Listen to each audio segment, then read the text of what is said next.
कि महकमा school education में ग्रेड 1 से 4 तक नई भर्तियों की तहकीकात महकमा एंटी करप्शन ने शुरू कर दी। डीईओ सेकेंडरी, एलिमेंट्री और हायर एजुकेशन से तफसीलात तलब की गई हैं। अफसरान को 3 फरवरी को तलब किया गया और जून 2023 से अब तक की भर्तियों का record, medical certificate, offer order और तकर्रुरनामे फराहम करने की हिदायत दी गई है। मज़ीद तफसीलात जानते हैं हमारे नुमाइंदे शकील नाइज से। जी शकील, क्या तफसीलात हैं आपके पास इस हवाले से?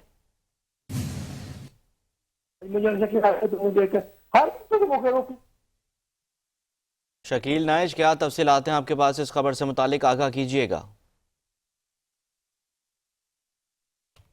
आपको बता रहे हैं कि महकमा स्कूल एजुकेशन में ग्रेड 1 से 4 तक नई भर्तियों की तहकीकात महकमा एंटी करप्शन ने शुरू कर दी हैं।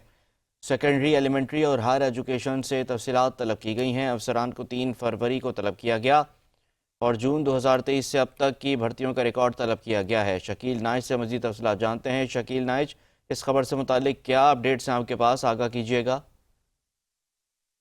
जो जिला जामशुरू है उसमें गैर कानूनी तौर पर भर्तियां की गई हैं, जिसकी महकमा एंटी करप्शन ने तहकीकात शुरू कर दी है और उन्होंने इस ज़मीन में एक खत लिखा है जिसमें उनसे कहा गया कि इसकी तफसीलात दें कि उन्होंने पिछले 3 साल से कितनी भर्तियां की हैं और कितने लोगों को अपॉइंटमेंट आर्डर मिले, कितने के मेडिकल जो है वो सर्टिफिकेट हुए।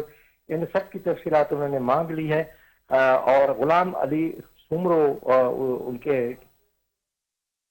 उनके बारे में उन्होंने पूरी तफसीलात मांगी है कि उन्होंने कितने लोगों को भर्ती किया और किस कानून के तहत ये सब तफसीलात उन्होंने मांगी और उनको एंटी करप्शन के डायरेक्टर 2 के पास तलब भी कर लिया। जी।